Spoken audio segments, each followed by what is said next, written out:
हरे कृष्णा कृष्णा कृष्णा हरे हरे, हरे राम राम राम हरे हरे। हरे कृष्णा। आप सभी भक्तों का हार्दिक स्वागत है। आज की पुरुषोत्तम मास की 9वें दिन की इस कक्षा में स्वागतम सुस्वागतम।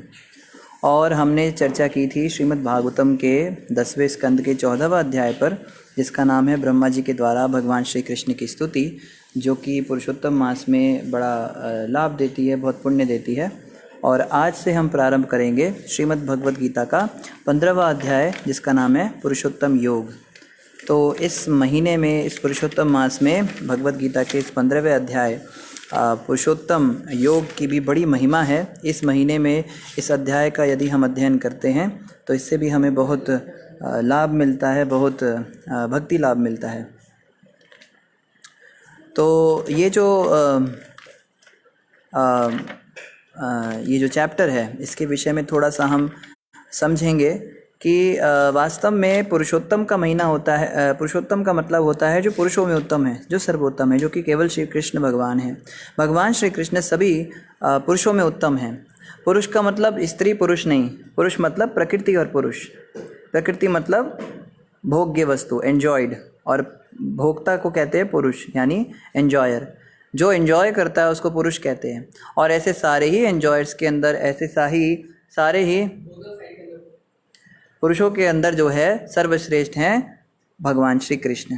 तो भगवान श्री कृष्ण जो हैं वो सबसे बड़े भोक्ता हैं, सबसे बड़े पुरुष हैं, और उन्होंने इस महीने को अपना ही स्वरूप दिया था। एक बार जब ये मलमास बना था, ये तो एक्स्ट्रा था, इसको अधिक मास भी कहते हैं। अधिक मतलब एक्स्ट्रा। तो जनरली ऐसा होता है, जो चीज़ एक्स्ट्रा होती है उसका कोई ज़्यादा कोई ध्यान नहीं रखता। जैसे आप में से किसी ने अगर बर्फ़ी बनाई हो तो थाली के अंदर बर्फ़ी को ऐसे जमाते हैं। उसके बाद जब वो ठंडी हो जाती है तो चाकू से उसको काटते हैं।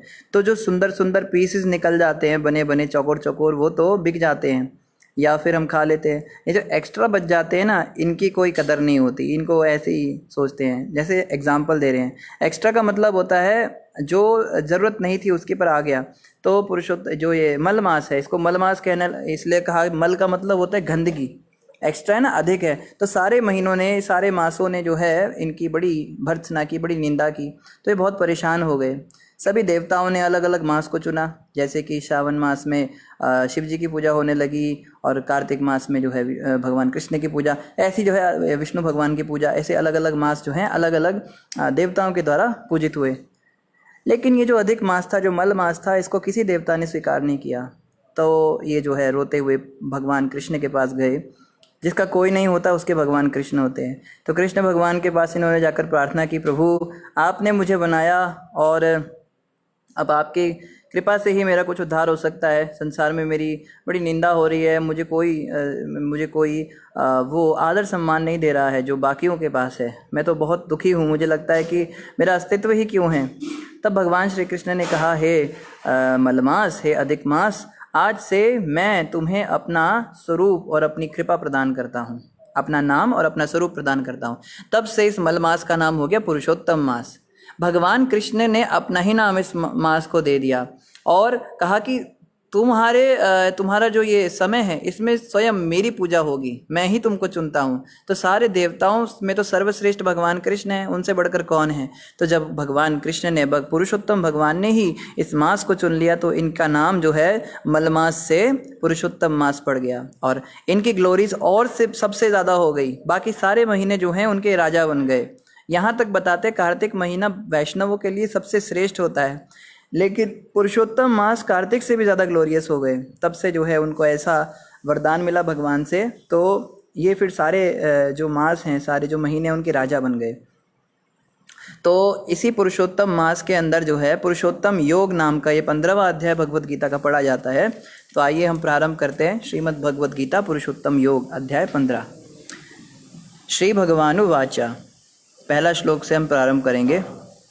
ऊर्ध्वमूलमधशाखम् अश्वत्थं प्राहुरव्ययं छन्दांसि यस्य पर्णानि यस्तं वेद स वेदवित्। भगवान ने कहा जाता है कि एक शाश्वत अश्वत्थ वृक्ष है, जिसकी जड़ें तो ऊपर की ओर हैं और शाखाएं नीचे की ओर, तथा पत्तियां वैदिक स्रोत हैं। जो इस वृक्ष को जानता है वह वेदों का ज्ञाता है। तो भगवान कृष्ण बता रहे हैं एक ऐसे विचित्र पेड़ के बारे में जो कैसा है, उल्टा है। सीधे पेड़ तो सबने देखे हैं, लेकिन इस पेड़ की शाखाएं नीचे की ओर हैं और जड़ें ऊपर की ओर हैं। और क्या बताया जा रहा है यहाँ पे कि इसकी जो पत्तियां हैं वो वैदिक स्रोत हैं, और जो इस वृक्ष को जानता है वह वेदों को ज्ञाता है। अब ऐसे वृक्ष के बारे में हम तो जानते नहीं, मैंने तो कोई ऐसा वृक्ष देखा नहीं, तो किस वृक्ष की बात हो रही है? प्रभुपाद जी तात्पर्य में समझाते हैं, भक्ति योग की महत्ता की विवेचना के बाद यह पूछा जा सकता है, वेदों का क्या प्रयोजन है? तो इससे पहले ही जस्ट इस अध्याय से पहले भगवान कृष्ण ने भक्ति योग के विषय में बताया, मेरी भक्ति करो, मुझे नमस्कार करो, मेरी भक्ति में लगो अर्जुन, मुझे ही समर्पित होकर अपना जीवन जियो, ऐसा करने से मैं अत्यधिक प्रसन्न होऊंगा। तो जब भगवान कृष्ण ने भक्ति योग की बात बताई तो कोई व्यक्ति प्रश्न कर सकता है कि 4 वेद किस लिए दिए गए? वेदों को देने का क्या प्रयोजन है? मतलब अगर जैसे हम भी कई बार सोचते हैं, एक बार मैंने भी सोचा, अगर भगवान कृष्ण को या वेद व्यास जी को भगवान की भक्ति ही बतानी थी, कृष्ण भक्ति ही सार है, तो इतने सारे वेद, अर्थशास्त्र, नीति शास्त्र, आयुर्वेद और ये जो ऋग्वेद और यजुर्वेद और सामवेद, दुनिया भर का इतना सारा क्यों दिया? धर्म, अर्थ, काम, मोक्ष। देखो ना लोग कितने भटक रहे हैं, हजारों लाखों लोग जो हैं वेद पढ़ के भटक जाते हैं। वेदों को समझना इतना मुश्किल है, इतना जटिल है। हर व्यक्ति जो फिर क्या करता है, जैसा जिसको समझ में आता है वो वैसा करता है। तो प्रश्न उठ सकता है कि अगर भक्ति ही सार है भगवान की, तो भगवान कृष्ण को केवल भक्ति का ही एक शास्त्र भागवत पुराण देना था, भागवत पुराण के अलावा अन्य कुछ देना ही नहीं चाहिए था। तो प्रभुपाद जी कह रहे हैं कि ऐसा क्यों भगवान कृष्ण ने किया? तो यहाँ पे इस अध्याय में बताया गया है कि वैदिक अध्ययन का प्रयोजन कृष्ण को समझना है। अतएव जो कृष्ण भावना भावित है, जो भक्ति में रत है, वह वेदों को पहले से जानता है। तो यहाँ पे समझ में आ रहा है कि वैदिक अध्ययन का जो प्रयोजन है वो कृष्ण को समझना है। कई लोग कहते हैं ना कि हम तो बहुत वेद पढ़ते हैं, हमने तो बड़े वेद पढ़े हैं। उनको कहो भाई वेद पढ़ के मिला क्या तेरे को? किस लिए तू वेद पढ़ा है? क्या मिल जाएगा तुमको? तो वो सोच में पड़ जाएगा, अरे वेद बस ज्ञान के लिए पढ़ते हैं। कई लोग बस ज्ञान चाहते हैं। ज्ञान लेना कोई उद्देश्य नहीं होता जीवन का। अगर स्कूल में कोई जा रहा है तो पढ़ाई करना उसका उद्देश्य नहीं है। उद्देश्य है पढ़ाई करने के बाद नौकरी लगेगी, पैसा आएगा और खुश हो जाएगा। अल्टीमेटली एन्जॉयमेंट ही हमारा गोल होता है। लेकिन वेदों को पढ़ने का क्या प्रयोजन है? ज्ञान आने से क्या होगा? कोई कहता है धर्म, अर्थ, काम, मोक्ष, ये 4 पुरुषार्थ होते हैं। लेकिन यहाँ पे बताया जा रहा है कि भक्ति जो पंचम पुरुषार्थ है, भगवान कृष्ण की भक्ति, वो वेदों का प्रयोजन है। वेदों को पढ़ने के बाद अगर व्यक्ति इस निष्कर्ष पे नहीं निकलता कि श्री कृष्ण ही परम भगवान है और कृष्ण भगवान की सेवा करना ही हमारे जीवन का उद्देश्य है, तो वास्तव में उसने वेदों को समझा नहीं, पढ़ तो लिया, ऐसा बताया जाता है। अतएव जो कृष्ण भावना भावित है, जो भक्ति में रत है, वह वेदों को पहले से जानता है। तो यानी कि जो व्यक्ति भक्ति में लगा हुआ है ऑलरेडी भगवान की, उसको अलग से वेद पढ़ने की ज़रूरत नहीं है। जैसे कोई व्यक्ति जो है बहुत बड़े बाप का बेटा है, मतलब बहुत पैसे वाला, उसका बड़ा अमीर बाप है और बहुत बड़ा बिजनेस है उसका, और उस बाप की इकलौती एकमात्र संतान है वो, और इकलौती संतान होने के नाते उसके बाप ने क्या किया, सारा का सारा बिजनेस अपने बेटे को देने की सोच ली। उसने सोचा जब मेरा बच्चा बड़ा होगा ये सारे का सारा बिजनेस यही संभालेगा।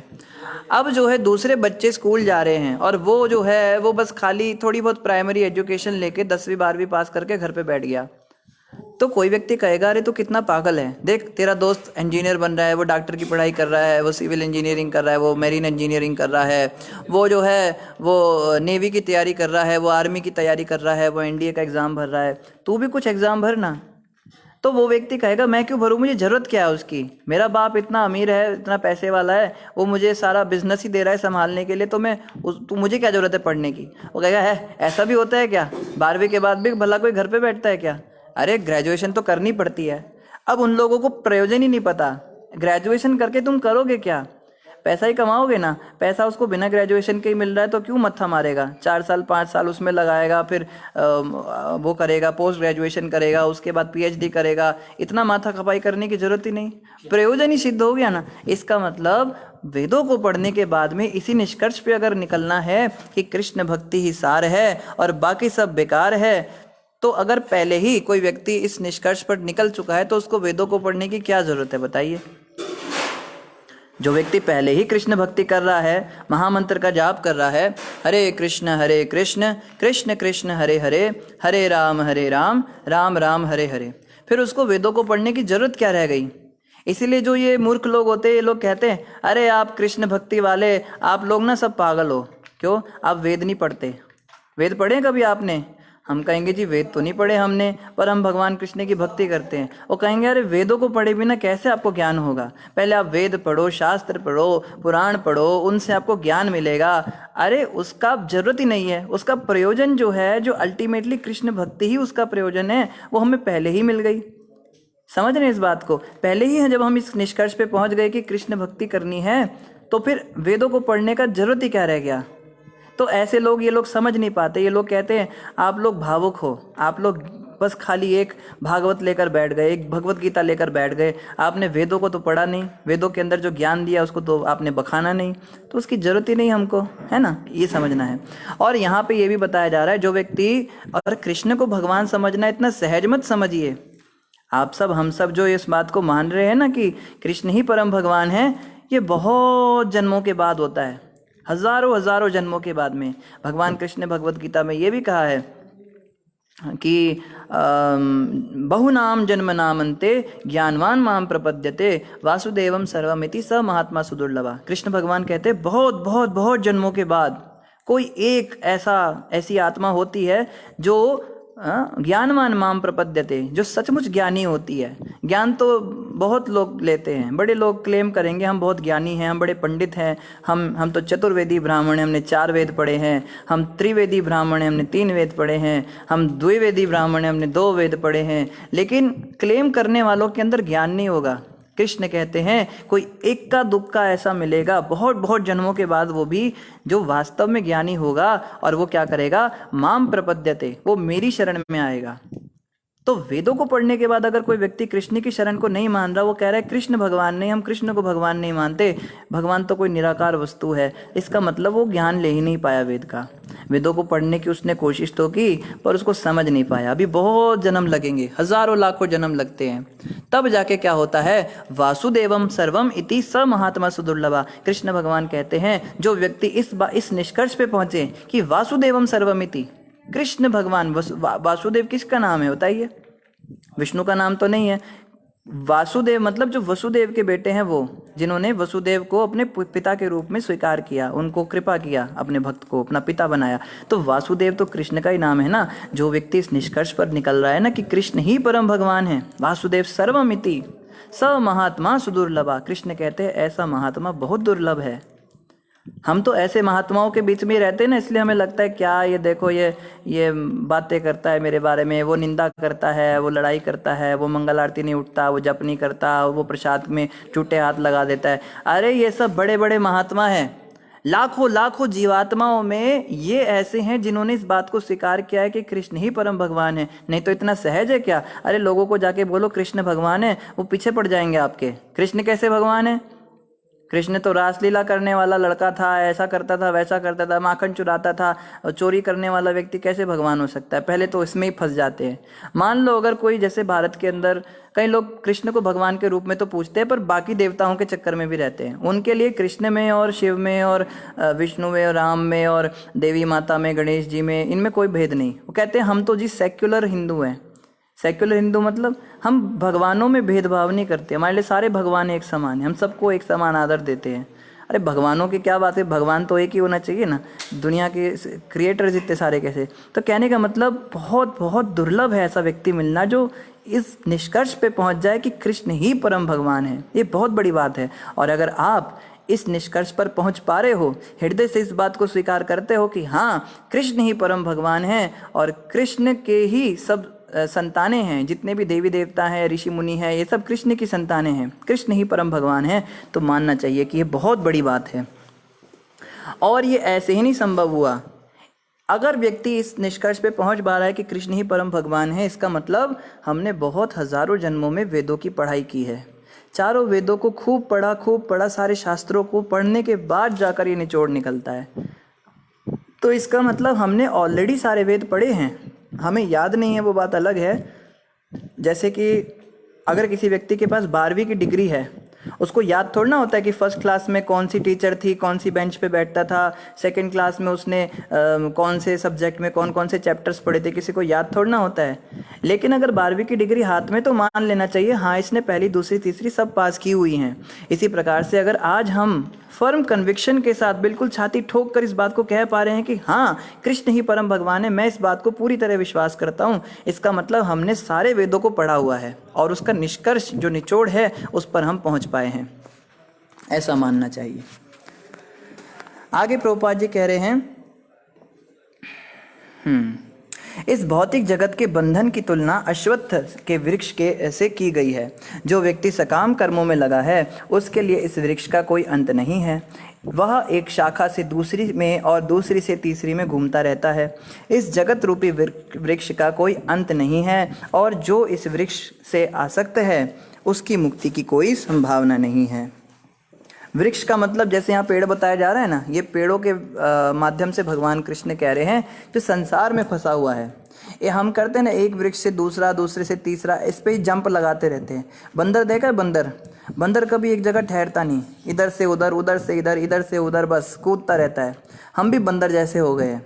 हम एक टीवी पे चैनल भी नहीं देख पाते 5 मिनट से ज़्यादा, उसको झेलना बड़ा मुश्किल हो जाता है। हमें बस स्विच करने की आदत है, बदलो बदलो बदलो, कपड़े बदलो, खाना बदलो, स्टाइल बदलो, और कुछ नहीं मिलता तो कमरे के अंदर वो पकड़ के वो सोफ़ा उधर कर दिया, बिस्तर उधर कर दिया, उसको भी बदलो। बदल बदल के हमें थोड़ा अच्छा लगता है, हाँ बदलाव हो गया। फिर 2-3 दिन बाद फिर से चेंज करने का मन करता है।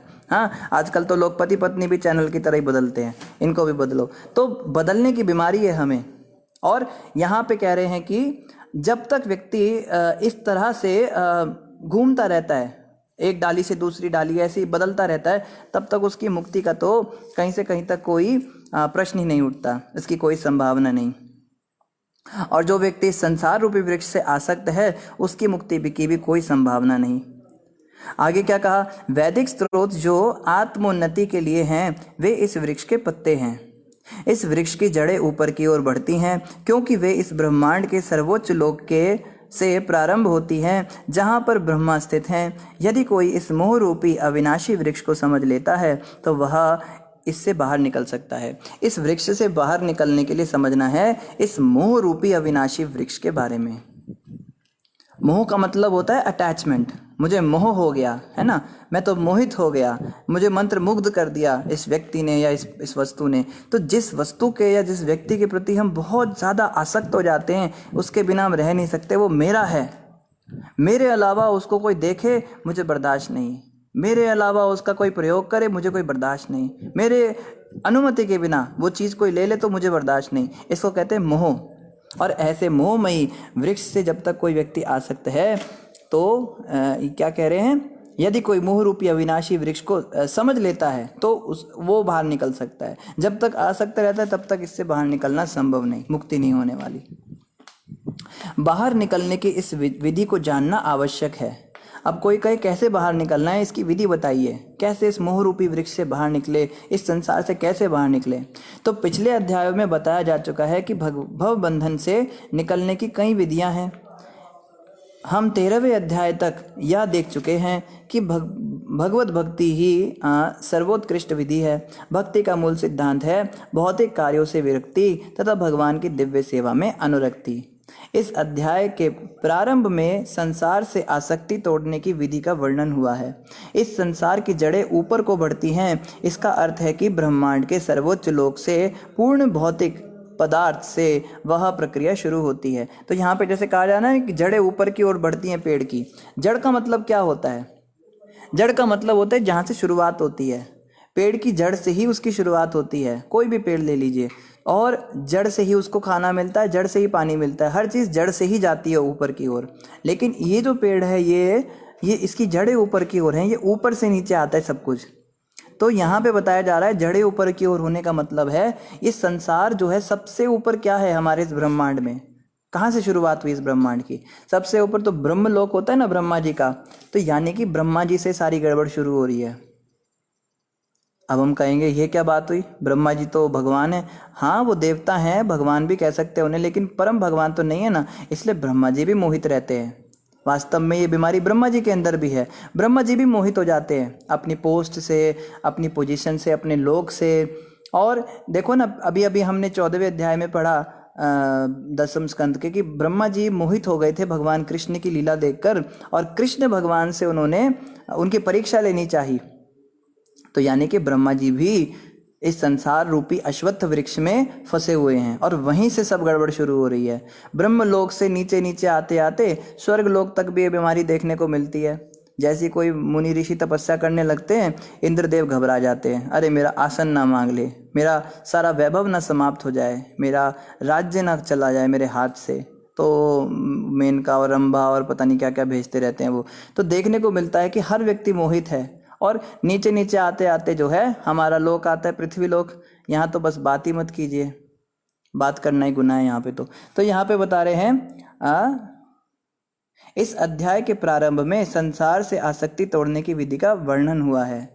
तो अब जो है यहाँ पे बताया जाएगा आगे, अगले श्लोकों में बताया जाएगा कि कैसे हम इस संसार रूपी, इस मोह रूपी संसार से विरक्त हो सकते हैं, कैसे हम भगवत भक्ति कर सकते हैं। इस संसार की जड़ें ऊपर की ओर बढ़ती हैं, इस बात को हम समझ चुके हैं, क्योंकि ऊपर से ही जो है ना, वहीं से सारे ब्रह्मांड का विस्तार होता है, जिसमें अनेक लोक और उसकी शाखाओं के रूप में होते हैं। इसके फल जीवों के कर्मों के फल के, अर्थात धर्म, अर्थ, काम तथा मोक्ष के द्योतक हैं। तो इस पेड़ में जो फल लगते हैं, जड़ें तो समझ में आ गया, ब्रह्मलोक है, ठीक है, जड़ों से ही सब शुरुआत होती है, यानी ब्रह्मलोक से ही सारा मोह और ये सब चीज़ें आ रही हैं हमारे पास नीचे। और पेड़ होते हैं वृक्ष में, पेड़ नहीं होते पेड़ के अंदर फल होते हैं। तो फल जो हैं, फलों का मतलब होता है पेड़ का सार। सार मतलब समझते हैं ना, जैसे कोई आम का पेड़ है, कोई कहे भाई चलो स्वाद लेते हैं, वो खाल खा रहा है पेड़ की, तो ऐसे कुरेद रहा है उसको दांतों से, उसको कहेगा क्या मुंह में मिट्टी जैसा, क्या थू थू करेगा, फिर पत्ता खाएगा उसका, पत्ते में भी थोड़ा सा स्वाद अच्छा है उससे, पर पत्ता भी कड़वा कड़वा सा लग रहा है, कसैला सा लग रहा है। फिर जो है डंडियाँ खाएगा उसकी, करते करते फिर फल पे आएगा, हाँ फल मीठा है, इसमें जो है वास्तव में पेड़ का सार है। इसी प्रकार से इस मोह रूपी संसार का, ये जो ब्रह्मांड है, इसका जो सार तत्व है, जो फल है, वो है धर्म, अर्थ, काम तथा मोक्ष। ये चार जो हैं, ये ही इसी में हम सब घूमते रहते हैं।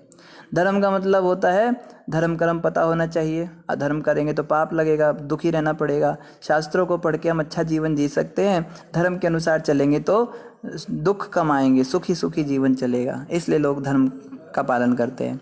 फिर धर्म से जो अर्थ आएगा, धार्मिक तरीके से जब हम कमाई करेंगे, उससे जो पैसा आएगा, उससे क्या होगा, काम। काम यानी हमारी इच्छाओं की पूर्ति होगी। किसी भी व्यक्ति को इच्छाओं की पूर्ति करने के लिए पैसे तो चाहिए ना, बिना पैसे के तो काम चलता नहीं है। फिर उसके बाद जो है ये सब काम वासनाओं को भोगते भोगते फिर एक दिन मोक्ष मिल जाता है। एक समय ऐसा आता है जब व्यक्ति पूरा तृप्त हो जाता है और वो मोक्ष की प्राप्ति करता है। लेकिन ये चारों ही जो है फंसाने वाले हैं। जब तक व्यक्ति भक्ति नहीं करेगा ना भगवान की, तब तक वो व्यक्ति संसार में फंसा रहेगा। यद्यपि इस संसार में ऐसे वृक्ष का जिसकी शाखाएं नीचे की ओर हों तथा जड़ें ऊपर की ओर हों कोई अनुभव नहीं है, किंतु बात कुछ ऐसी ही है। ऐसा वृक्ष, अब कोई प्रश्न करे, भैया ऐसा वृक्ष इस दुनिया में तो हमने देखा नहीं, आप में से किसी ने देखा हो तो पता नहीं, मैंने तो कभी कोई ऐसा पेड़ देखा नहीं जिसकी जड़ें ऊपर की ओर हो और शाखाएं नीचे हो।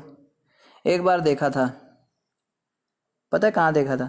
एक बार हम क्या कर रहे थे ना, एक प्रोग्राम था हमारा मंदिर में, तो बहुत अच्छा ड्रामा था वो, तो उसका सेटअप लगा रहे थे। तो सेटअप में जो पेड़ बना रखे थे थर्माकोल के, वो थे इस तरह से उल्टे पड़े हुए थे सूखने के लिए, वो उनकी जड़ें ऊपर थी और शाखाएं नीचे थी। तो असली में तो खैर ऐसा पेड़ हमने भी कभी नहीं देखा, लेकिन प्रभुपाद जी कहते हैं एक और जगह ऐसा पेड़ देखने को मिलता है। पता है कहाँ देखने को मिलता है? कहते हैं ऐसा वृक्ष जलाशय के निकट पाया जाता है, जहाँ पे पानी होता है ना बहुत ज़्यादा, उसके पास वो वृक्ष पाए जाते हैं। देखें आपने पानी के पास? देखो कहाँ बता रहे हैं, हम देख सकते हैं जलाशय के तट पर उगे वृक्ष का प्रतिबिंब जल में पड़ता है तो उसकी जड़ें ऊपर की ओर और शाखाएं नीचे की ओर दिखती हैं। जो पानी के अंदर परछाई दिखती है ना पेड़ की, वो ऐसी होती है, उसकी जड़ें ऊपर होती हैं और शाखाएं नीचे होती हैं। ये तो सबने देखा है ना, देखो हम तो पहले कह रहे थे देखा हुआ है सबने। दूसरे शब्दों में यह जगत रूपी वृक्ष आध्यात्मिक जगत रूपी वास्तविक वृक्ष का प्रतिबिंब मात्र है। इस आध्यात्मिक जगत का प्रतिबिंब हमारी इच्छाओं में स्थित है। जिस प्रकार वृक्ष का प्रतिबिंब जल में रहता है, इच्छा ही इस प्रतिबिंब भौतिक प्रकाश में वस्तुओं के स्थित होने का कारण है। जो व्यक्ति इस भौतिक जगत से बाहर निकलना चाहता है, उसे वैश्लेषिक अध्ययन के माध्यम से इस वृक्ष को भली भांति जान लेना चाहिए। फिर वह इस वृक्ष से अपना संबंध विच्छेद कर सकता है। तो इसको समझना पड़ेगा, ये वृक्ष कैसे काम करता है। थोड़ी सी फिलॉसफिकल अभी थोड़ी कक्षाएं चलेंगी, इसको समझना है, क्योंकि ये पुरुषोत्तम योग बहुत आवश्यक है समझना। अगर इसको हम जान गए ना, तो हम संसारिक मोह माया से दूर हो जाएंगे। हमें तो कहानियाँ पसंद है ना, इसलिए भागवत थोड़ी अच्छी लगती है लोगों को। भागवत में प्रसंग होते हैं, कथाएं होती हैं, लेकिन भगवत गीता जो है प्योर फिलॉसफी है। तो लेकिन भगवत गीता को जब तक हम समझेंगे नहीं, तब तक हमारे जीवन में कोई बदलाव कैसे आएगा बताइए। तो ये फिलॉसफी भी थोड़ी सुननी चाहिए, समझनी चाहिए। आगे कह रहे हैं, यह वृक्ष वास्तविक वृक्ष का प्रतिबिंब होने के कारण वास्तविक प्रतिरूप है। आध्यात्मिक जगत में सब कुछ है। ब्रह्म को निर्विशेषवादी इस भौतिक जगत का मूल मानते हैं और सांख्य दर्शन के अनुसार इसी मूल से पहले प्रकृति, पुरुष तथा तब 3 गुण निकलते हैं और फिर 5 स्थूल तत्व, 5 महाभूत, फिर 10 इंद्रियां, मन आदि। इस प्रकार से वे सारे संसार को 24 तत्वों में विभाजित करते हैं। यदि ब्रह्म समस्त अभिव्यक्तियों का केंद्र है, तो एक प्रकार से यह भौतिक जगत 180 अंश गोलार्ध में है और दूसरा 180 अंश गोलार्ध में आध्यात्मिक जगत है। तो यहाँ बता रहे हैं कि जैसे हमने पेड़ की बात करी, ठीक है। एक तो पेड़ है जो सीधा खड़ा हुआ है, और एक पेड़ वो है जो पानी के अंदर हमें दिख रहा है, जो उल्टा है। लेकिन जो पानी में पेड़ होता है ना, वो असली पेड़ नहीं होता, वो नकली होता है। अभी जैसे क्या हुआ ना, एक बार 2 आदमी जा रहे थे, दोस्त थे, बातें करते हुए जा रहे थे, गुनगुना रहे थे कुछ गाने। तो भूख लग रही थी दोनों को, दिन का समय था, खाया पिया कुछ था नहीं घर में, तो ढूंढने लगे कोई पेड़ दिखे, वहाँ पे कुछ फल दिखे तो हम खाएं उसको। तो क्या करने लगे, पानी के पास आ गए। अब पानी के अंदर एक की नज़र पड़ी, उसको बिल्कुल पीला ताज़ा पका हुआ सुंदर सा आम दिखाई दिया। उसने कहा, यार देख, पानी के अंदर पेड़ है, उसको उल्टा पेड़ दिखाई दिया और उसमें इतना सुंदर आम लगा हुआ है, इसको खाते हैं यार, बहुत स्वादिष्ट लग रहा है। तो वो जो है जंप लगा के कूद गया। अब जब वो कूदा तो पानी के अंदर तो आम था ही नहीं, वो ढूंढ रहा है आम कहाँ है, आम कहाँ है। बहुत फ्रस्ट्रेट हुआ, बहुत ढूंढा, बहुत परेशान हुआ, छप छप कर रहा है, घूम रहा है, फिर रहा है, कुछ पानी उसकी नाक कान में भी भर गया। बहुत परेशान होकर बाहर आया, कहता है यार आम मिला नहीं मुझे। कहता है तूने ठीक से ढूंढा नहीं होगा, देख वहीं पर है, दूसरे को अभी भी दिख रहा है। वो पहले को बोलता है देख वहाँ है देख, तो पहले को फिर से आम दिखाई देने लगा। कहते हैं हाँ यार आम तो वहीं है, पर मिला क्यों नहीं, तूने ना कुछ कमी रह गई होगी, दोबारा ट्राई कर, इस बार थोड़ी टेक्निक लगाना। उसको टेक्निक्स बता रहा है, ऐसे करना वैसे करना। वो दोबारा से कूदा। अब आम तो है लेकिन पानी के अंदर थोड़ा ना है। अब इन मूर्खों को कोई बताए कि यहाँ तो केवल परछाई पड़ रही है, असली आम तो ऊपर है, पेड़ के ऊपर। तो जब वो बाहर आ रहा है लेकिन आम दिखाई भी दे रहा है उसको। तो इसी प्रकार से भौतिक जगत जो है ये आध्यात्मिक जगत का प्रतिबिंब है। इस संसार के अंदर केवल एडवर्टाइजमेंट्स होते हैं, लेकिन असलियत में कुछ होता नहीं है, सब कुछ खोखला होता है। हैं थोथा चना बाजे घना है, थोथे चने होते हैं यहाँ पे, बजते हैं बस खाली जोर जोर से, लेकिन वास्तव में वो सारी चीज़ें तो आध्यात्मिक जगत में हैं। जैसे प्रेम की बात करते हैं, यहाँ पे लगता है प्रेम है, लगता है जैसे हमारे बीच में जो प्यार है वो हमेशा ऐसा ही रहेगा, है ना। अलग अलग संबंध बनाते हैं हम, अलग अलग मित्रता करते हैं, किसी से माता पिता का संबंध होता है, पति पत्नी का रिश्ता बनता है, या और भी बड़े सारे रिश्ते बनते, प्रेम संबंध बनते हैं। लेकिन फ्रस्ट्रेशन हाथ लगती है जब हम उसमें अंदर जाते हैं, और जितना ज़्यादा उनके नज़दीक जाते हैं और फ्रस्ट्रेट ही होते चले जाते हैं। फिर बाहर निकल के देखते हैं तो दूसरे जब दिखते हैं तो लगता है यार इनमें तो प्यार है, हम में क्यों नहीं हो रहा है। मतलब देखने में तो लग रहा है कि आम है, मगर जब प्रैक्टिकली उसको खाने के लिए जाते हैं तो आम मिलता नहीं है। तो कहने का अर्थ है कि प्रेम तो है लेकिन इस संसार में नहीं है, प्रेम तो भगवान के धाम में है। सुख की बात लीजिए, सुख चैन की हम बात करते हैं, सुख मिल जाएगा, आनंद मिल जाएगा, लोग कितनी सारी कोशिश करते हैं, और जब फ्रस्ट्रेशन हाथ लगती है तो उनके मित्र भी उनको यही सलाह देते हैं, टेक्निक्स बताते हैं, तूने गलती कर दी, थोड़ा ऐसे करना, थोड़ा वैसे करना। वो कोई भी चीज़ ट्राई कर लें, हर चीज़ों के बाद फिर से फ्रस्ट्रेशन ही हाथ लगती है अल्टीमेटली।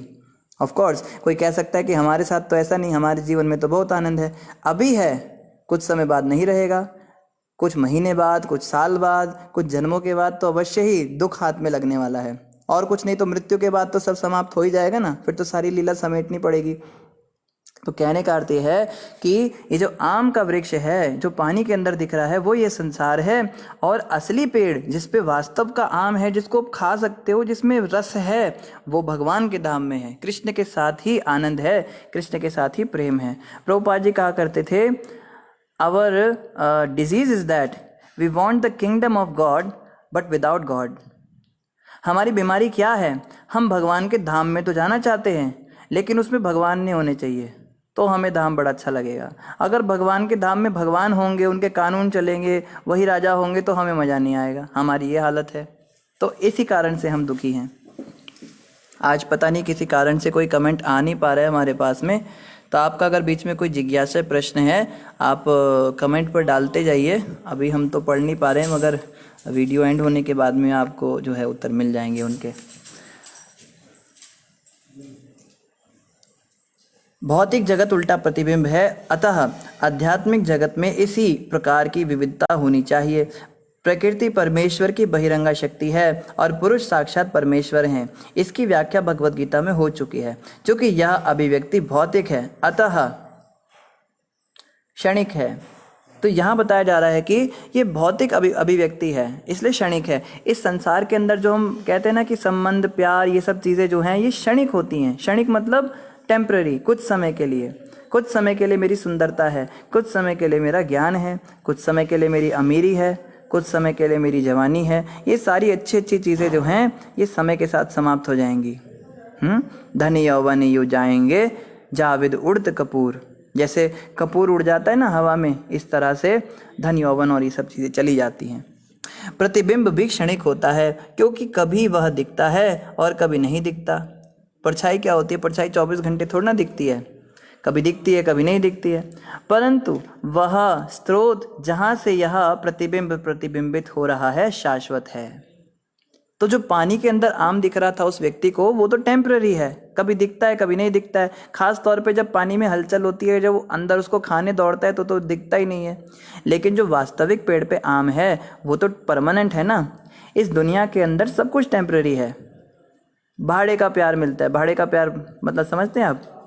इस दुनिया में जो प्यार है ना, उसकी गहराई पता है कितनी है? कहते ना बहुत गहरा प्यार है इनमें, तो इतना गहरा प्यार, इतना गहरा प्यार, ओहो हो, बात ही मत कीजिए। इस दुनिया का जो प्यार है वो, उसकी गहराई है 1 मिलीमीटर, 1 mm का गहरा प्यार है, इतनी गहराई है। आप कहें भाई 1 मिलीमीटर कैसे? अभी जैसे कोई सुंदर सा पुरुष जो है, बहुत ही मस्कुलर सा पुरुष, बड़ा गंभीर सा, बड़ी अच्छी पर्सनैलिटी वाला पुरुष जो है, किसी नवयुवती को दिख जाए तो कहेगी मुझे तुमसे प्यार हो गया। या कोई बहुत सुंदर सी स्त्री है, बहुत उसने जो है मेकअप लगा रखे हैं और बड़े सुंदर सुंदर उसने आभूषण डाल रखे हैं, और वह आके खड़ी हो जाए तो पुरुष कहेगा आई लव यू। ऐसा ही तो होता है, प्यार हो गया एकदम से सीधा। अब भगवान जाने इतनी जल्दी प्यार कैसे उसको हो गया। तो अब मान लीजिए उस स्त्री या उस पुरुष को जो है आप जो हैं पीलर से छीलें, जैसे जो वो होता है ना सब्जियां छीलने वाला, सब्जी को छीलते पीलर से, एक चाकू होता है उससे छिलका निकालते हैं, जैसे लौकी और टमाटर और इनके सेब के हम छिलके निकालते हैं, ऐसे उसको पील ऑफ कर दीजिए उसकी स्किन को। अब कैसा दिख रहा है वो, या कैसी दिख रही है? जैसे मांस की दुकान पे वो बकरे टांग के रखते हैं ना उल्टे, ऐसा दिख रहा है बिल्कुल। फिर कहेगा उसको प्यार कर, मुझे बहुत सुंदर लग रहा है। अब उसको जाके पूछो अरे तुम मुझसे प्यार करते थे ना, चलो हम दोनों साथ रहेंगे। कहेगा अरे गंदी कहाँ से आ गई तू, चल बदबू आ रही है तेरे से। अरे तुम तो मुझसे प्यार करते थे। तो 1 मिलीमीटर की जो स्किन थी ना, उससे था प्यार। समझ रहे हैं? ये गहराई थी प्यार की, 1 मिलीमीटर गहराई, बस, इससे ज़्यादा गहरा प्यार नहीं। प्रभुपाद जी एक बड़ी अच्छी कथा सुनाते हैं इसके विषय में। एक बार क्या हुआ, ऐसा ही एक पुरुष था, जैसा कि अभी बात चल रही है, और एक लड़की को उसने देखा, बाजार में जा रही थी, कुछ सामान खरीद रही थी, और वो लड़की बहुत सुंदर थी, बहुत ही सुंदर थी। और उस लड़की की सुंदरता पे वो इतना मुग्ध हो गया, और वो भी थी मतलब युवा भी थी, यौवन भी था, सुंदरता भी थी, वो उस पर मोहित हो गया। और सीधे ही उसके घर में चला गया अगले दिन और जाके कहता है मैं आपसे प्यार करता हूँ, मैं आपसे शादी करना चाहता हूँ, आप मेरे साथ हमेशा रहिए। तो वो लड़की समझ गई ये लड़का तो थोड़ा ज़्यादा ही लगता है बीमार है, और वो जो थी वो सत्संगी थी, थोड़ी स्पिरिचुअल माइंडेड थी लड़की। तो उसने मना नहीं किया। वो कहती है आप ऐसा कीजिए, आज से 1 हफ्ते बाद आप मेरे घर आइएगा बारात लेकर, मैं आपसे शादी करूँगी। तो वो तो बड़ा खुश हो गया, अब दूल्हा राजा बनने की तैयारी कर रहा है, वहाँ पे गाजे बाजे बैंड सब तैयार कर रहा है, घर वालों को सब उसने बता दिया, सब बारात तैयार हो रही है। इधर इस लड़की ने क्या किया, इसने जुलाब की गोली लेनी शुरू करी। जुलाब की गोली जो होती है उससे उल्टी और दस्त लग जाते हैं। अब ये लड़की कुछ खा पी तो रही नहीं है, अब ये डेली दस्त कर रही है, उल्टी कर रही है, इसका सारा मल मूत्र और उल्टी सब जो है ये एक घड़े में इकट्ठा करने लगी और उस घड़े में भरती जा रही है। अब जब शरीर के अंदर से सारा ही उसका ये मल मूत्र निकल गया तो शरीर जो है बड़ा कुरूप हो गया। जैसे अंगूर होता है ना, अंगूर किशमिश बन जाता है, बिल्कुल वैसा इसका शरीर हो गया, बिल्कुल पिचक गया और गाल भी अंदर चले गए और गड्ढे हो गए आँख में, और जो सुंदरता थी इसकी, बड़ा सुंदर सा स्वरूप था, वो काला सा पड़ गया शरीर, ऐसी गंदी सी हो गई बहुत। और सोची 6-7 दिन तक लगातार इसने यही किया और सारा का सारा जो मलमूत्र था वो मटकों में भरती रही। तो उसके पास 7 मटके तैयार हो गए, 7 घड़े तैयार हो गए, उन पे उसने वो ढक दिया, उस पर जो कवर ढक दिया, सबके ऊपर ढक्कन लगा दिए। अब 7 दिन बाद दूल्हा राजा आया, बाहर गाजे बाजे बज रहे, नगाड़े बज रहे, वो दरवाज़ा खोल के कहता है कि उसने दरवाजे पे पहले दस्तक दी, तो उस लड़की ने खोला दरवाज़ा, कहता है आपकी बेटी है ना अंदर, मैं उससे शादी करने को आया हूँ। कहती है मेरी बेटी नहीं, मैं ही हूँ वो लड़की जिससे आपकी शादी होने वाली है। कहता है अरे तुम तो बुढ़िया लग रही हो, गंदी सी लग रही हो, तुम थोड़ा ना, तुम मजाक मत करो, जल्दी बेटी को बुलाओ। तो उसने कहा कि मैं जो हूँ ना, मैंने अपनी सुंदरता जरा रख रखी है बाहर संभाल के, तो मैंने अपनी सुंदरता अपने अंदर से निकाल दी, तो इसलिए आपको ऐसा लग रहा है, बाकी मैं उस सुंदरता को वापस अपने अंदर डाल लूँगी तो मैं फिर से सुंदर हो जाऊँगी। तो लड़के ने कहा ये ऐसे भी हो सकता है क्या, सुंदरता भी कोई निकाल सकता है क्या, ये दिखाती हूँ आपको मेरी सुंदरता। तो उसने पहला घड़ा खोला, कहती ये देखिए, और उस लड़के की नाक बंद हो गई। फिर उस लड़की ने पिछले दिन का घड़ा खोला, वो और उसकी हालत खराब। तीसरा घड़ा खोलते ही वो भाग ही गया बेचारा। तो ये देखो, इसको कहते हैं लिक्विड ब्यूटी। अब देखो प्रश्न उठता है, सुंदर लड़की इज इक्वल्स टू बदसूरत लड़की प्लस मटके के अंदर जो माल था वो, यही हुआ ना। यानी कि मटके के अंदर जो चीज थी वही उसकी सुंदरता, अगर वो चीज़ उसके अंदर होती है तो वो सुंदर लगती है, और अगर वो चीज़ उससे निकल जाती है तो बदसूरत हो जाती है। तो इस फॉर्मूला के अकॉर्डिंग तो जो मटके के अंदर उसने भरा हुआ था वही तो खूबसूरती थी उसकी। तो ये चीज़ को हम खूबसूरती मानते हैं, समझिए बात को। इसको कहते हैं लिक्विड ब्यूटी, है तरल सुंदरता। ये तैरती हुई सुंदरता है जो मटके में उसने भरी थी। ये इस संसार की सुंदरता की बात है। अब आप बताइए, जो हम कहते हैं प्यार हो गया, प्रेम हो गया, ये सब कुछ केवल मूर्खता है हमारी। कोई किसी से प्यार नहीं करता, वही शारीरिक आकर्षण होते हैं, और वो सुंदरता जब दिखती है तो पता लगता है क्या सुंदरता है सच में।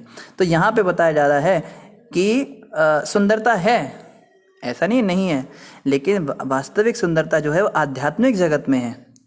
आध्यात्मिक जगत में भगवान के धाम में जो शरीर होते हैं ना लोगों के, उनमें मलमूत्र नहीं भरा होता है। उन शरीरों के अंदर केवल सच्चित और आनंद होता है। आत्मा जैसे वो शरीर होते हैं, पूरे शरीर ही आत्मा के बने होते हैं। जैसे आत्मा एक छोटा सा पार्ट निकाल के इस संसार में आ जाता है ना, उसको सच्चिदानंद कहते हैं, और वो शरीर के अंदर रहता है। लेकिन जब आत्मा वापस उस संसार में जाती है तो वहाँ के जो शरीर होते हैं वो पूरे ही सच्चिदानंद स्वरूप शरीर होते हैं, और उनकी ब्यूटी परमानेंट रहती है। वो कभी बूढ़े नहीं होते, वो कभी बदसूरत नहीं होते, उनको कब कट नहीं लगते, उनको पिटाई लगाओ तो दर्द नहीं होता, उनके शरीरों को बोलो भाग तो वो अपने आप भागेगा, थकेगा नहीं, उसको बोलो पेड़ चढ़ तो पेड़ों को चढ़ेगा। वो शरीर ऐसे होते हैं। वही वास्तविक हमारा इच्छा है, हम सबकी इच्छा है, ऐसा ही शरीर पाना चाहते हैं हम में से कोई चाहता है कि हम बदसूरत हो जाएं, लेकिन इस शरीर में तो हम बदसूरत हो जाते हैं। तो इच्छा कहाँ से आई हमेशा सुंदर रहने की? इच्छा कहाँ से आई हमेशा जवान रहने की? ये इच्छा कहाँ से आ रही है कि मैं कभी मरूँ ना? इसका मतलब ये जो हमारे पास अभी है ये हमारा नहीं है। हमारा असली जो शरीर है वो तो कभी बूढ़ा होता ही नहीं, वो तो कभी मरता ही नहीं, और उसी शरीर में रहने के लिए हम बने हैं और उसी में हम रहते थे। लेकिन कुछ ऐसे हमने काम कर दिए, कुछ ऐसे बड़े अच्छे अच्छे काम किए जिसकी वजह से हमें इस दुनिया में आना पड़ा।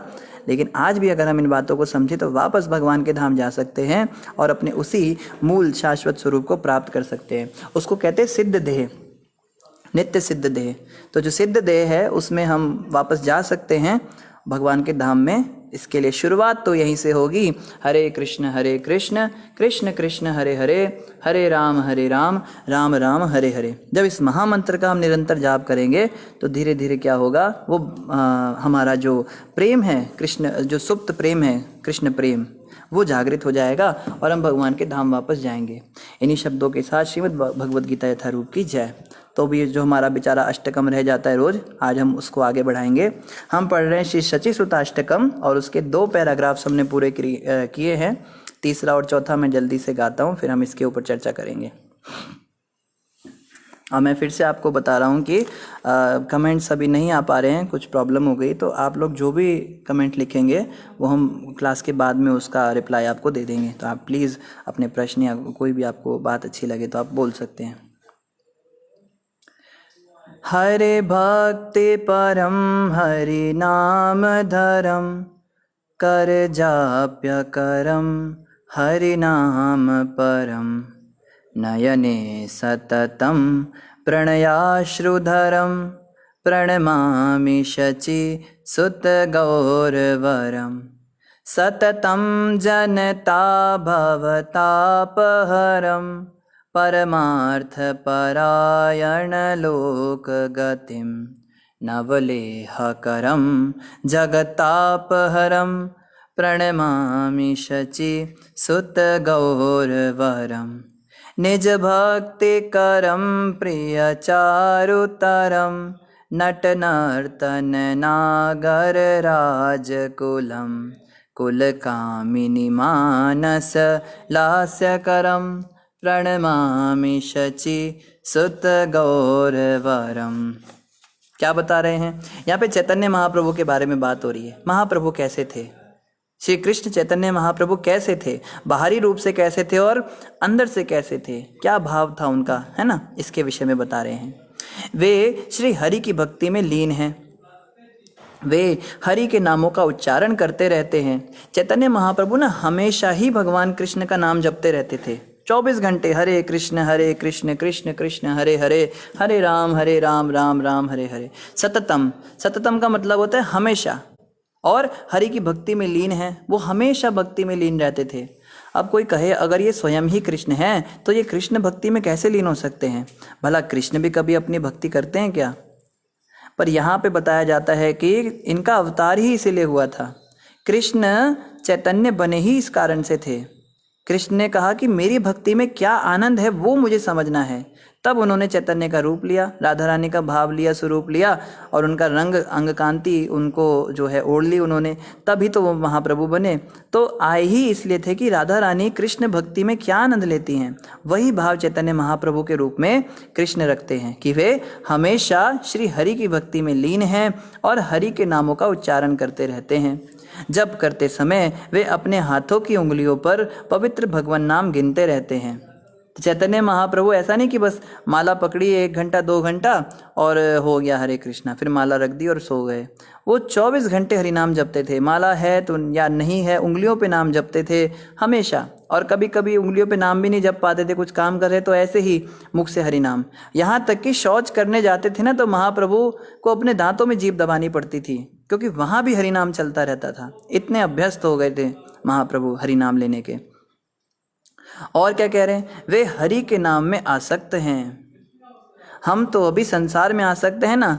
कोई पुरुष जो है अपनी पत्नी से बातें करने में आसक्त होता है, फ़ोन पे घंटों घंटों बातें करेगा उसके साथ में। कोई व्यक्ति जो है वो टीवी देखने में आसक्त होता है। आजकल लोग फेसबुक और व्हाट्सएप में आसक्त होते हैं, घंटों घंटों उस काम को कर पाते हैं। लेकिन जो हरिनाम में आसक्त थे, ऐसे श्री चैतन्य महाप्रभु 24 घंटे भगवान का नाम जपते रहते थे। ये बड़ा स्वाभाविक है। ऐसा नहीं है कि कोई बाहर से ये चीज़ आएगी, हम कहें प्रभु जी ये तो नामुमकिन है। मतलब कोई 24 घंटे कैसे भगवान के बारे में सोच सकता है? This is impossible.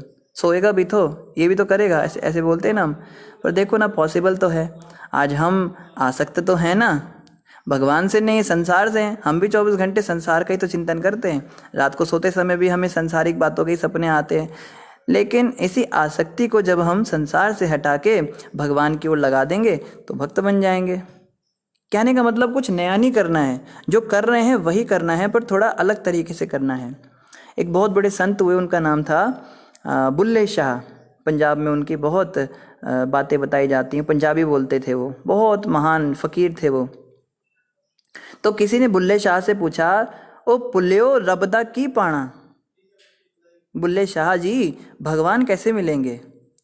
तो बुल्ले शाह कहते हैं, इत्थों पुठना उत्थों लाना।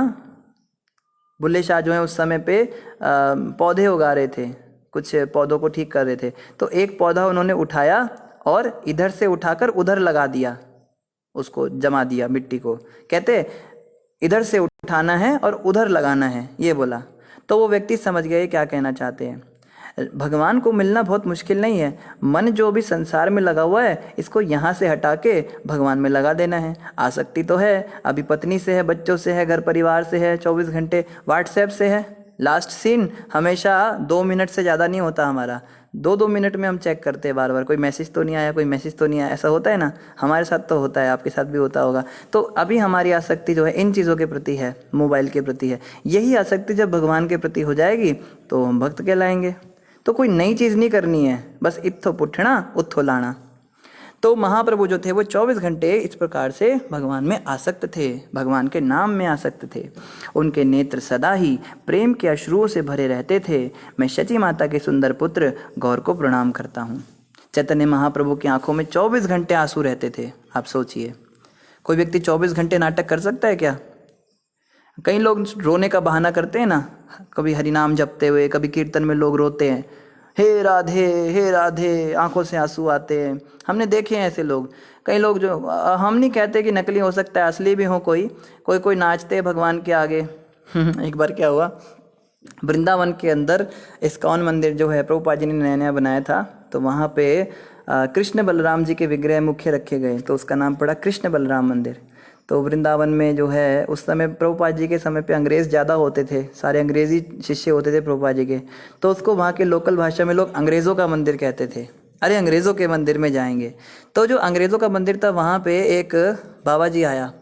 वो बाबा जी क्या करता है, राधे राधे राधे कर रहा है, ज़मीन पे लेट रहा है, चिल्ला रहा है, रो रहा है। अब सारे अंग्रेज हैरान रह गए, ऐसा नज़ारा तो पहली बार देखा उन्हें क्या पता भारत में ये सब होता रहता है। तो उनको लगा इसको पता नहीं क्या हो गया है। तो वो घबरा गए। तो वो उसको हटा रहे हैं, वो हटा रहे हैं, तो उसको और करंट लग रहा है। कोई छू रहा है तो एकदम हिल रहा है जोर जोर से, और राधे राधे कर रहा है और रो रहा है। और कोई विजिटर्स भी ध्यान, मतलब वो दर्शन नहीं कर पा रहे, सारा रास्ता ब्लॉक कर दिया उसने, लोग आ नहीं पा रहे।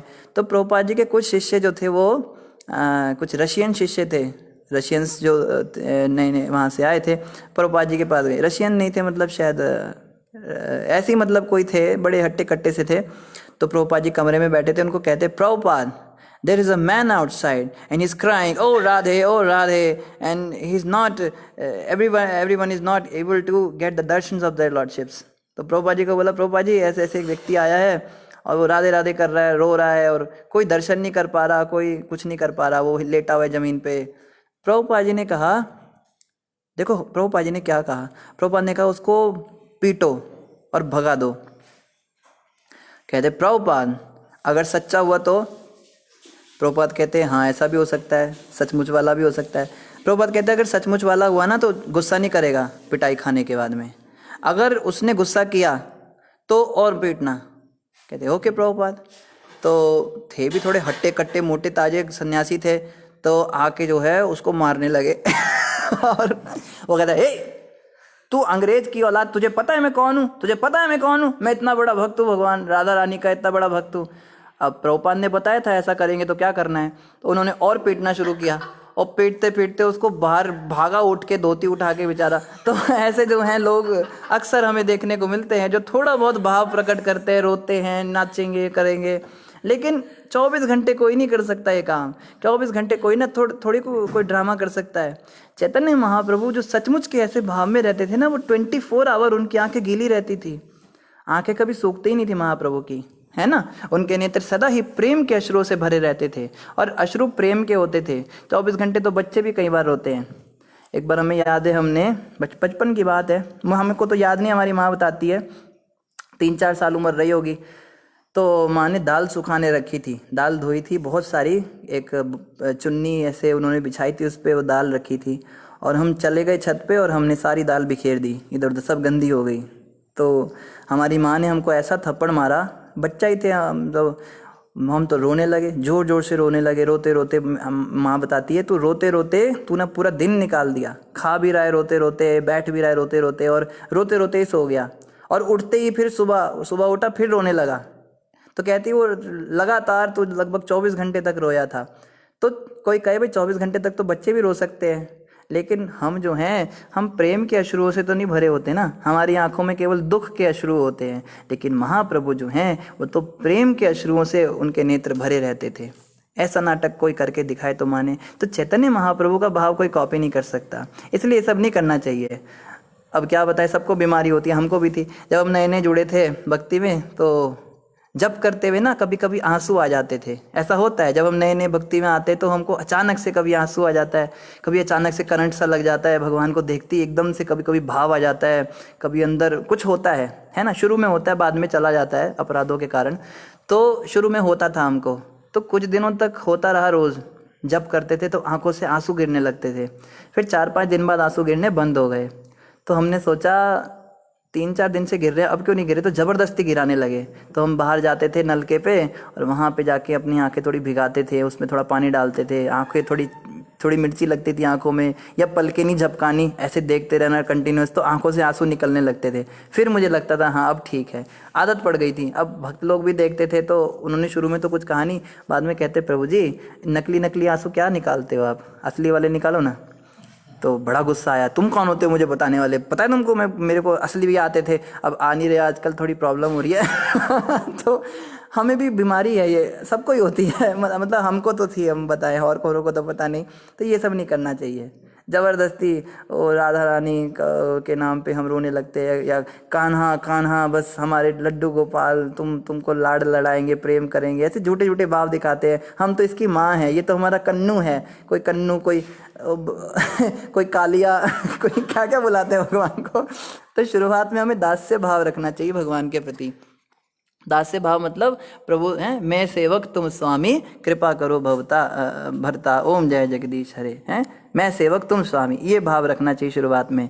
ये जो हैं ये मालिक हैं घर के, ठीक है, बच्चे हैं जो भी है बाल स्वरूप में, पर ये नहीं समझना चाहिए कि मैं यशोदा माता बन गई, मैं तो नंद बन गया, नंद या वासुदेव बन गया, मैं तो कान्हा तो मेरे बच्चे हैं।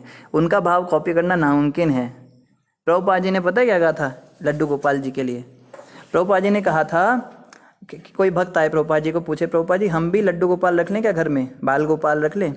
प्रभुपाद ने कहा बाल गोपाल की सेवा केवल यशोदा माता कर सकती है और कोई नहीं कर सकता।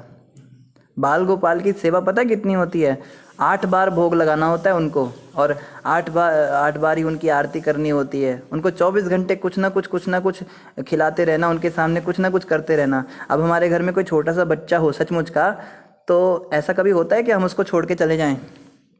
जैसे क्या होता है ना, कई बार भक्तों को कहीं बाहर जाना होता है तो भगवान के ऊपर पर्दा डाल देते हैं, ठीक है प्रभु मिलते हैं 1 हफ्ते बाद, पड़े रहो यहाँ पे। और कोई बच्चे के साथ ऐसा करेंगे, कोई छोटा बच्चा उसको कमरे में डाल के उस दरवाज़ा बंद कर दे, बेटा आप इधर ही रहना, हम जरा मैं और मम्मी कहीं जा रहे हैं, 10 दिन के बाद आपसे मिलेंगे, और उसको अंधेरे कमरे में छोड़ दें। ऐसा कभी होता है क्या? तो जो कहते हैं हमारा बच्चा है, हमारा ये है वो है, 3 दिन बच्चा होता है बस जन्माष्टमी के टाइम पे, फिर एक साल तक जो है बेचारे के सिर से धूल नहीं हटाते, उन पूरे धूल में चिपट जाते, काला काला हो जाता है, उसको रगड़ते हैं, बच्चे बेटा देखो जन्माष्टमी आगे जाओ, लड्डू गोपाल को साफ करो जाके, वो पीताम्बरी रगड़ रहा है। तो ये तो लड्डू गोपाल की सेवा हम करते हैं। प्रभुपाद जी ने मना किया है भक्तों को क्या करना चाहिए, बाल कृष्ण रूप में भगवान की सेवा हम कर नहीं सकते, उसमें अपराध होते हैं। इवन राधा कृष्ण भी प्रभुपाद जी ने रेकमेंड नहीं किए घर में हम गौर निताई रख सकते हैं, गौर निताई जो है बड़े दयालु हैं, और इवन जगन्नाथ जी भी रख सकते हैं, लेकिन बाल कृष्ण थोड़े मुश्किल होते हैं। पर आजकल फैशन चल गया है, बड़ी फ़ोटोज़ आती है, लोग बड़ा वीडियोस डालते हैं, वो कोई वो कर रहा है, कोई पगड़ी पहना रही है उसको तो। और आजकल तो पता नहीं राधा रानी का भी बाल स्वरूप आ गया, हमने तो कभी देखा नहीं आज तक ऐसा। अभी नई नई चीज़ें चल रही है, पता नहीं क्या उसको लड्डू रानी क्या कहते हैं। तो अभी बड़ा कुछ चल रहा है, लेकिन प्रभुपाद जी ने ये सब रेकमेंड नहीं किया, इसलिए हमें कोशिश करनी चाहिए, अगर हैं तो फिर पूरा प्रॉपर तरीके से सेवा हो, अगर नहीं है तो कृपया करके थोड़ा समय रुक जाएं, जब तक आप यशोदा मैया बन जाएं, तपस्या कीजिए तब तक 10-20 हज़ार साल के लिए। फिर जब भगवान प्रकट होंगे तो उनको बोलना हमारे घर में भी बाल रूप में आ जाओ आप। आगे कह रहे हैं वे मनुष्य के भौतिक अस्तित्व की पीड़ाओं को सदा दूर करते रहते हैं। वे उन व्यक्तियों के जीवन का लक्ष्य हैं जो अपने परम हित की ओर समर्पित हैं। चैतन्य महाप्रभु क्या भौतिक अस्तित्व की पीड़ाओं को सदा दूर करते थे। महाप्रभु के पास जब भी कोई व्यक्ति आता था तो महाप्रभु ऐसा हरि बोल का इंजेक्शन लगा देते थे उसको कि वो बस हरि नाम में नाचने लगता था। गुरु महाराज एक बड़ी सुंदर कथा सुनाते हैं। एक बार एक महाप्रभु कीर्तन करते हुए जा रहे थे तो रास्ते में एक धोबी मिला, धोबी घाट पे कपड़े धो रहा है, कपड़े पटक रहा है। तो महाप्रभु के पीछे तो बहुत सारे लोग चलते थे, हरि नाम करते थे। महाप्रभु ने उस धोबी को देखते बोला कि हरि बोल। वो धोबी कुछ नहीं कह रहा है, कपड़े पटक रहा है। फिर महाप्रभु उसके पास ही चले गए, उसके सामने खड़े होकर बोलते हैं हरि बोलो। वो कहता है बाबा मेरे पास तेरे को देने लेने के लिए कुछ नहीं है। उसको लगा कोई भीख मांगा आ गया है। तो महाप्रभु कहते हैं भाई देना लेना कुछ नहीं है, तो भगवान का नाम जप। कहता है बाबा तेरे पास तो कुछ काम नहीं है दिन भर, मेरे कच्चे बच्चे हैं, छोटे बच्चे हैं मेरे, उनका मुझे पालन करना पड़ता है, उनको मुझे खिलाना पड़ता है, मैं इतनी मेहनत करता हूँ, दिन भर कपड़े धोता हूँ, तो मेरे पास टाइम नहीं है सब करने का। देखो महाप्रभु कितने दयालु। महाप्रभु कहते हैं तेरे पास समय नहीं है ना, ला तेरे कपड़े मैं धोता हूँ, तू हरिनाम जप। लेकिन जब तक मैं तेरे कपड़े धोऊंगा तब तक तुझे हरिनाम जपना पड़ेगा। उसके हाथ से भगवान ने कपड़े छीन लिए और कपड़े पटकने लगे। और महाप्रभु को देखा उसने, कहते ये कौन बाबा आ गया, ऐसा तो व्यक्ति पहली बार देखा है। तो वो कहता है अच्छा बाबा, उसका दिल पिघल गया। भगवान महाप्रभु का तो भाव ऐसा था। कहते बाबा बोल क्या बोलना है। महाप्रभु कहते हरि बोल। वो कहता है हरि बोल। महाप्रभु कहते हैं हरि बोल। वो कहता है हरि बोल। अब क्या हुआ, महाप्रभु की कृपा से उसको हरि बोल का इंजेक्शन लग गया। अब जो है आंखों से आंसू बहने लगे, भाव जागृत हो गया, अष्ट सात्विक विकार वहीं घाट पे ही लेट गया और अजीब तरह से हिलने लगा। और उसको तो सारे भाव, अब अंदर उसको कितना आनंद हो रहा है कौन क्या समझे। लोग कहते पता नहीं इसको क्या हो गया। तो महाप्रभु तो चले गए ऊपर, जाके एक जगह पे बैठ गए और देख रहे हैं सारा क्या हो रहा है। इतनी देर में उसकी पत्नी आई खाना लेके। पत्नी कहती है ये इसको क्या हो गया। कहती है ये नाचना कब से सीख गए तुम। नाच रहा है, हरि बोल कर रहा है, कूद रहा है, जंप लगा रहा है। तो पत्नी कहती है लगता है इसको भूत का प्रवेश हो गया। बंगाल में थे ना महाप्रभु, बंगाल में भूत भात बड़े घुसते रहते लोगों में। पत्नी चिल्लाने लगी, गई अपने गांव में जहाँ की थी वो, वहाँ पे जाके कहती है अरे चलो मेरे पति में भूत का प्रवेश हो गया है, मेरी रक्षा करो। तो वो लोग आए, डंडा लेकर आए, कहते अभी इसका भूत निकालते हैं। जो उसको छू रहा है उसी को हरि बोल का इंजेक्शन लग रहा है, वो भी उसकी तरह नाचने लग रहा है हरि बोल। उस जो दूसरा व्यक्ति था उसको अगर कोई छू रहा है तो उसको भी हरि बोल। जितने लोग एक दूसरे को छू रहे, सारे चारों तरफ हरि बोल शुरू हो गया। ये देखो ये महाप्रभु की कृपा है। ऐसे महाप्रभु थे, भौतिक अस्तित्व की पीड़ाओं को सदा के लिए दूर कर देते थे। सबका कृष्ण प्रेम जागृत हो गया। तो महाप्रभु ऐसे करते थे। हम करते हैं ना कि श्रद्धा, निष्ठा, भजन क्रिया, साधु संग, अनर्थ निवृत्ति, फिर रुचि, आसक्ति, भाव, प्रेम, इतना लंबा प्रोसेस, और इसमें पता नहीं कितने साल या कितने जन्म लग जाते हैं महामंत्र जपते जपते। महाप्रभु बस एक बार हरि बोल करते थे किसी को देख के और वो बस नाचने लगता था, सीधा कृष्ण प्रेम। ये महाप्रभु का स्टाइल था प्रीचिंग करने का। महाप्रभु कोई लेक्चर नहीं देते थे बड़े बड़े, ना महाप्रभु कोई क्लासेस कर रहे हैं भागवतम की, या कोई कोर्स डिज़ाइन कर रहे हैं, डिवाइस दे रहे हैं, ना बेस खोल रहे हैं, ना टेम्पल कंस्ट्रक्शन कर रहे हैं, कुछ नहीं। सीधा उसको पकड़ा और हरि बोल और सीधा कृष्ण प्रेम। ये महाप्रभु का तरीका था प्रचार का। तो ये भी एक तरीका है। शुद्ध भक्तों के संग में यही होता है। जैसे प्रभुपाद जी जैसे शुद्ध भक्त है, गुरु महाराज जैसे भक्त हैं, इनके संग में रहने से हमें भक्ति बड़ी जल्दी जागृत हो जाती है, बजाय कि हम ये बड़े बड़े कोर्सेज और भागवतम क्लासेस, ये भी ठीक है, मगर शुद्ध भक्तों की संगति से बहुत जल्दी हमको वो चीज़ प्राप्त हो जाती है। तो आगे और भी बहुत कुछ है। ये वाला पैराग्राफ कंप्लीट कर लेते हैं, कल से हम चौथे वाले से शुरू करेंगे। हमने सोचा था आज 3 पैराग्राफ्स लेंगे, पर एक ही पैराग्राफ में टाइम लग गया। वे हरि के नाम से आसक्त हैं। हाँ, 2 पैराग्राफ्स हो पाए, एक नहीं 2 हो गए, एक रह गया, ये हम कल करेंगे। वे लोगों को मधुमक्खी के समान बनने की प्रेरणा देते हैं। कृष्ण प्रेम रूपी शहद को प्राप्त करने के इच्छुक वे भौतिक जगत के तीव्र ज्वर को नष्ट करते हैं। मैं माता शची के सुंदर पुत्र गौर के चरणों में नतमस्तक होता हूँ। चैतन्य महाप्रभु लोगों को बोलते थे तुम मधुमक्खी बनो, तुम मधुमक्खी बनो। तो कोई कह सकता है हम तो पहले ही मधुमक्खी हैं क्या? सबको डंक मारते रहते हैं, किसी को देखते हैं उसको डांट देते हैं, किसी को कुछ बोल देते हैं, एकदम अच्छा भला आदमी होता है उसको ऐसी बात बोल देते हैं हम, तिलमिल आ जाता है वो अंदर तक। कोई ताना मार देते हैं, किसी की पिटाई कर देते हैं। तो कोई कहे हम तो पहली मधुमक्खी है। महाप्रभु आप कौन सी मधुमक्खी की बात कर रहे हैं? तो डंक मारने वाली मधुमक्खी बनने को नहीं कहा है महाप्रभु ने। महाप्रभु क्या कह रहे हैं? कृष्ण प्रेम रूपी शहद को प्राप्त करने की इच्छा करो। मधुमक्खी 24 घंटे ढूंढती है कहाँ शहद मिलेगा, कहाँ शहद मिलेगा। अलग अलग फूलों पे बैठती है और पराग चूसती है उसका, है ना। कीचड़ के ऊपर घूमती है, कीचड़ पूरा कीचड़ जो है गंदा बदबू आ रही है और वहाँ पूरे में घूमकर एक कमल का पुष्प उसको दिख जाता है, उस पे जाके बैठ जाती है और उसका पराग ले लेती है। ऐसे भक्तों को होना चाहिए कि किसी के अंदर लाख बुराई हो, उस बुराई को नज़रअंदाज करके उसमें एक अच्छाई दिख जाए उस व्यक्ति में और उस अच्छाई को अपने जीवन में धारण कर ले। देखो इसमें ये अच्छी चीज़ है, इसको मैं अपने जीवन में धारण कर लेता हूँ। एक बार क्या हुआ ना, एक भक्त थे भगवान के, शायद नामदेव थे। तो वो जो हैं उनके बारे में विख्यात था, वो किसी में भी कभी बुराई नहीं देखते थे। राजा थे वो, नामदेव जी तो नहीं थे, कोई राजा थे। तो ये जो थे, ये इनका नाम मेरे दिमाग से निकल रहा है। ये जब जाने लगे पालकी पर बैठकर, तो अब देवता लोग इनकी परीक्षा लेने आते थे। इनके चर्चे स्वर्ग तक चले गए। सोचो इतने महान भक्त भगवान के। नहीं, तो जब वहाँ पे स्वर्ग में उनके चर्चे गए तो इंद्र ने सोचा मैं इनकी परीक्षा लेता हूँ। तो इंद्र जो है रास्ते में आकर एक कुत्ते का रूप लेकर बैठ गए और बिल्कुल अधमरे हो गए।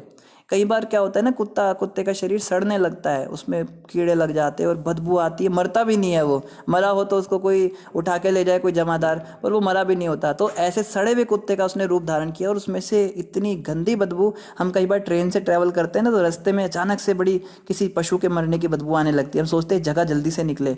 वहाँ पे वो पड़ा है और सारे जो दरबारी हैं जो चल रहे हैं राजा के साथ में, सब ने नाक सिकोड़ दी अपनी, और राजा साहब जो हैं वो पालकी के अंदर बैठे हैं और लोग बातें कर रहे हैं कितना सड़ा हुआ कुत्ता है, कितना गंदा कुत्ता है, देखो सड़ रहा है, मर भी नहीं रहा है, ऐसा बोल रहे हैं। और उन्होंने तुरंत उस कुत्ते पे दृष्टि डाली और कहते हैं अरे देखो इस कुत्ते के दांत मोतियों की तरह चमक रहे हैं।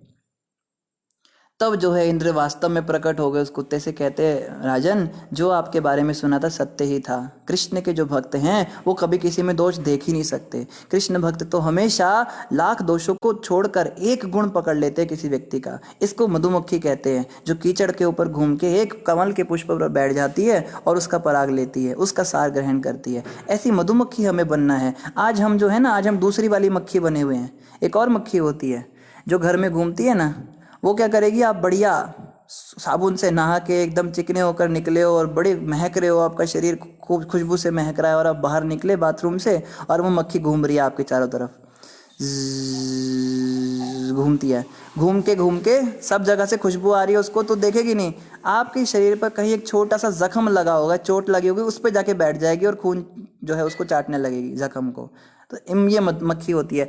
मतलब किसी व्यक्ति में लाख गुण हो, बहुत सारी अच्छाइयाँ हों, उसमें कोई एक गलत बात दिख गई और उसको पकड़ के इतना बड़ा कर देना, अरे इसने ऐसा किया कैसे, इसके साथ ऐसा हुआ कैसे, इस व्यक्ति ने ऐसा बोला कैसे, ये बड़ा महान बनता है। आप लोग इसके बारे में ऐसे से बोलते हो ना, प्रभु जी देखो ये इसकी असलियत है, इसने ये काम किया है, ये देखो ये है, ये इसका असली चेहरा। हम उस मक्खी की तरह हैं, लाख गुणों को छोड़कर एक अवगुण पकड़ लेते हैं। और पता है किसी की निंदा करने से क्या होता है? जब हम किसी की निंदा करते हैं ना, तो वही दोष हमारे अंदर आ जाता है। जिसकी हम निंदा कर रहे हैं, जिस बात की बात कर रहे हैं ना, इसने ऐसा किया, वही काम हमसे हो जाता है। ये मैंने बहुत बार अपने जीवन में देखा है, पर्सनल अनुभव किया है। जैसे ही मैं किसी के बारे में कुछ बोलता हूँ, किसी को भी, वही काम अगले दिन मुझसे हो जाता है। और जब हम किसी की तारीफ करते हैं, चाहे उसके मुंह पे ना करे, पीछे करे, वो गुण हमारे अंदर आ जाते हैं। जब हम किसी व्यक्ति के गुणों की चर्चा करते हैं, इनमें तो देखो ये गुण है, ये गुण है, वो धीरे धीरे हम में भी विकसित होने लगते हैं।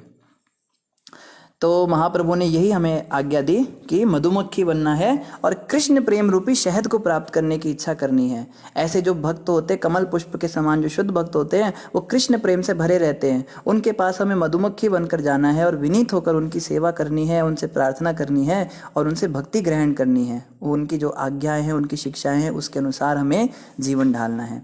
इन्हीं शब्दों के साथ आप सभी का धन्यवाद। हरे कृष्णा। कल हम यहीं से प्रारंभ करेंगे। श्री शचि सुताष्टकम। बोलो श्रीमद् भगवद गीता यथारूप की जय। बोलो पुरुषोत्तम मास की जय। हरे कृष्णा।